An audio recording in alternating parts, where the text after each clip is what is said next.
जय गुरु जी। शुक्राना गुरु जी। संगत जी गुरु जी की बेटी गुरु जी का शुक्राना सत्संग लेकर आप लोगों के सामने आई है।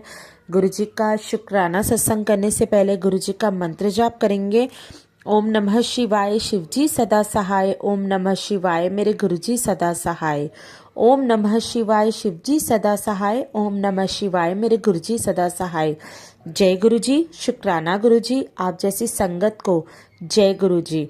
संगत जी, हमारे गुरु जी की महिमा बड़ी निराली है। हमारे गुरु जी तो जानी जाने, हमारे गुरु जी हर चीज़ के बारे में जानते हैं। संगत जी, आज हम जो गुरु जी के सत्संग में बात करेंगे वो हम बात करेंगे गुरु जी के चंदन तिलक के बारे में, और साथ ही में बात करेंगे गुरु जी की सेवा के बारे में। संगत जी, सबसे पहले तो गुरु जी के चंदन तिलक के बारे में मैं आप लोगों को बताती हूँ कि गुरु जी के चंदन तिलक में ही छुपे हैं कई राज। बहुत राज है जो गुरु जी के चंदन तिलक में छिपे हुए हैं। संगत जी, अगर आप गुरु जी का तिलक इस्तेमाल करते हैं, चंदन तिलक लगाते हैं, तो वो बहुत ही अच्छा होता है।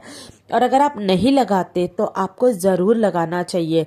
संगत जी, आप बाजार से चंदन तिलक लेकर आइए और लाने के बाद उसे गुरु जी के सामने रख दीजिए।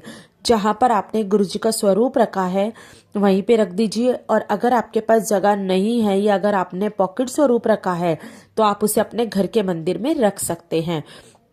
संगत जी, उसके बाद अगर आपको कहीं पे भी किसी भी चीज़ का कैसा भी दर्द है तो संगत जी, आप उस चंदन तिलक को उस जगह पर लगा सकते हैं।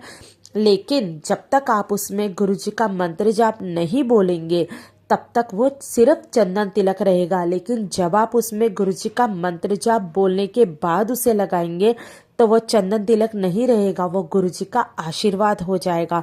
वो चंदन तिलक एक जड़ी बूटी का काम करेगा। संगत जी, ये एक रियल है, ये मैंने खुद आजमा के देखा। संगत जी, आप गुरु जी का चंदन तिलक जब इस्तेमाल करें तो उसको गुरु जी के मंत्र जाप के साथ इस्तेमाल करें।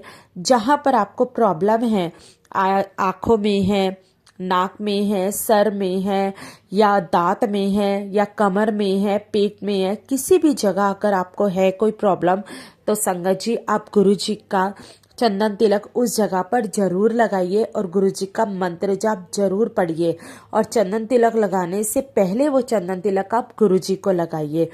संगत जी, दूसरी बात, अगर आपको प्रॉब्लम सॉल्व नहीं हो रही, अगर आपने चंदन तिलक लगाया है और उसके बाद भी आपको रिलीफ नहीं मिल रहा, तो आपको क्या करना है, जो चंदन तिलक आपने गुरु जी के माथे पर लगाया है और गुरु जी के चरणों पर लगाया है, वो चंदन तिलक आप थोड़ा सा अपने हाथ को गीला करके अपनी फिंगर को वो गुरु जी के माथे से वो चंदन तिलक लेकर भी आप लगा सकते हैं जहाँ पर आपको दर्द है। संगत जी, आपको वहाँ पर भी काफ़ी रिलीफ मिलेगा। संगत जी, गुरु जी के चंदन तिलक में बहुत राज है। संगत जी, गुरु जी का चंदन तिलक जो है वो एक जड़ी बूटी का काम करता है। आप इसे एक बार लगा कर देखिए, आपको बहुत रिलीफ होगा। बड़ी से बड़ी बीमारी हमारे गुरुजी ने दूर की हैं, सिर्फ अपने जल प्रसाद से और अपने चंदन तिलक से। संगत जी, अब हम दूसरी बात करेंगे गुरुजी की सेवा की। संगत जी, आज हम सब लोग कभी ना कभी कैसे ना कैसे बड़े मंदिर जरूर गए हैं, और कुछ लोग हैं जो आज बड़े मंदिर नहीं जा पाए। रीज़न कुछ भी हो सकता है, वो दूर रहते हैं, उनको कुछ परेशानी है, वो नहीं जा सकते, वो बुजुर्ग है, या कोई भी प्रॉब्लम है उनके साथ। संगत जी, गुरुजी कहते हैं कि जरूरी नहीं है कि तुम्हें मेरे बड़े मंदिर आना है। जहाँ तुम मुझे दिल से याद करोगे वहीं पे ही मेरा बड़ा मंदिर है, वहीं पे ही मैं विराजमान हूँ। संगत जी, आप गुरुजी को दिल से याद कीजिए। और रही गुरुजी की सेवा की बात, संगत जी, आज बहुत सी संगत है जो ये चीज़ चाहती है कि हम गुरुजी के बड़े मंदिर जाते हैं, गुरुजी के दरबार में जाते हैं और हमें कोई सेवा नहीं मिलती, हम सेवा करना चाहते हैं। संगत जी, जब आप वहाँ अच्छे दिल से जाएंगे, सच्चे दिल से जाएंगे, अगर आपका भाव सच्चा है तो आपको सेवा का मौका वहाँ पर जरूर मिलेगा, चाहे वो किसी भी रूप की सेवा हो, लेकिन आपको सेवा जरूर मिलेगी। संगत जी वहाँ पर हमारे जैसी लाखों संगत आई होती हैं। बहुत सी संगत है जो गुरु जी के दरबार में आती है, तो उनको कभी भी हमें संगत नहीं समझना। जब भी हम बड़े मंदिर जाते हैं तो उनको भी, उस संगत को भी हमें गुरु जी का रूप समझना है, क्योंकि संगत जी पता नहीं गुरु जी हमें किस रूप में मिल जाए। इसके ऊपर ही मैं आपको एक सत्संग सुनाती हूँ संगत जी। एक दिन मैं गुरु जी के बड़े मंदिर गई थी। उससे पहले गुरु जी का मेरे पास मैसेज आया था टेलीपैथी के थ्रू कि मैंने तेरे को दर्शन देने हैं, मैं तुझे बड़े मंदिर में दर्शन दूंगा। तो संगत जी मैं बड़े मंदिर गई तो मैंने सोचा ये मैसेज ऐसे ही है, गुरुजी कहाँ मुझे दर्शन देंगे और कैसे मुझसे मिलेंगे। तो संगत जी उस मैसेज के पढ़कर ही, मतलब मेरे माइंड में भी वो मैसेज नहीं था, मैं गुरुजी के बड़े मंदिर चली गई। संगत जी जब मैं गुरुजी के बड़े मंदिर जा रही थी तो वहाँ पे लाइन थी।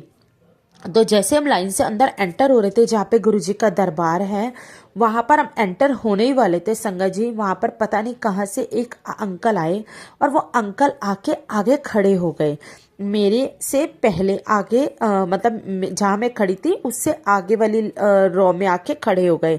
तो संगत जी वहां पर इतनी भीड़ थी और मैंने अपने बेटे को गोदी में उठाया हुआ था, क्योंकि मेरा बच्चा छोटा था, 2-2.5 साल का था, तो मैंने उसको गोदी में उठाया हुआ था। तो संगत जी इतने में क्या हुआ, मतलब पीछे से लोग एक मतलब धक्का दे रहे थे अंदर जाने के लिए। तो ये लगा लीजिए वहाँ पे सीढ़ियाँ भी हैं कि जहाँ पे मैं गिर भी सकती थी और मैं अपने बच्चे के साथ, मुझे चोट भी लग सकती थी। तो उन अंकल ने उस भीड़ को संभाला हुआ था, मतलब वो मेरे आगे खड़े थे बट फिर भी वो भीड़ को मेरे तक पहुंचने नहीं दे रहे थे। और उसके बाद जब मैं अंदर गई, वो अंकल मेरे साथ साथ अंदर थे और जब मैंने गुरुजी के दर्शन किए, मैंने आंखें बंद की, गुरुजी का दीदार किया गुरुजी के सामने खड़े होके बड़े मंदिर में। और संगत जी जब मैंने आंखें खोली तो उस लाइन में वो अंकल नहीं थे। मुझे नहीं पता वो अंकल कहाँ गए, बट मेरी जहाँ तक थिंकिंग है, जहाँ तक मेरी सोच है, मैं यही सोचती हूँ कि गुरुजी ने मुझे कहा था मैं तुझे दर्शन देने आऊँगा, और गुरुजी ने उस भीड़ में मुझे आए, मुझे दर्शन दिए और चले गए। उसके बाद वो अंकल मुझे एंट्रेंस से लेके लास्ट तक कहीं पे भी दिखाई नहीं दिए संगत जी। तो मेरा ये मानना है शायद गुरुजी ही थे जिन्होंने मुझे दर्शन दिए थे। तो संगत जी रही बात सेवा की, एक चीज़ और आपको इस चीज़ पे बताती हूँ कि एक आंटी जी हैं, वो गुरुजी के दरबार में जाती हैं और बोलती हैं कि मुझे गुरुजी की ब्लेसिंग चाहिए। तो उस पर अंकल जी ने बहुत ही अच्छा जवाब दिया उस आंटी को। अंकल ने बोला गुरुजी की ब्लेसिंग कभी भी मांगने से नहीं मिलती, गुरुजी की ब्लेसिंग तो अपने आप मिलती हैं। जब भी आप गुरुजी के बड़े मंदिर जाते हैं या गुरुजी को अपने घर पे ही मानते हैं, चाहे आप वो लॉकेट स्वरूप में मान रहे हैं, चाहे पॉकेट स्वरूप में मान रहे हैं, या आप उनके खुद के स्वरूप में मान रहे हैं, तो गुरुजी कभी भी ये नहीं देखते कि तुम मुझे कैसे याद कर रहे हो। गुरुजी सिर्फ ये देखते हैं कि अगर इसने मुझे सच्चे दिल से याद किया है तो संगत जी उस ब्लेसिंग को गुरुजी अपने आप ही हम तक पहुंचा देते हैं। गुरुजी अपने स्वरूप को अपने आप ही हम तक पहुंचा देते हैं, उसके लिए हमें मांगने की ज़रूरत कभी भी नहीं पड़ती। तो कभी भी किसी चीज़ की उम्मीद मत कीजिए कि हमें गुरुजी का स्वरूप चाहिए, चरण चाहिए, ये चाहिए।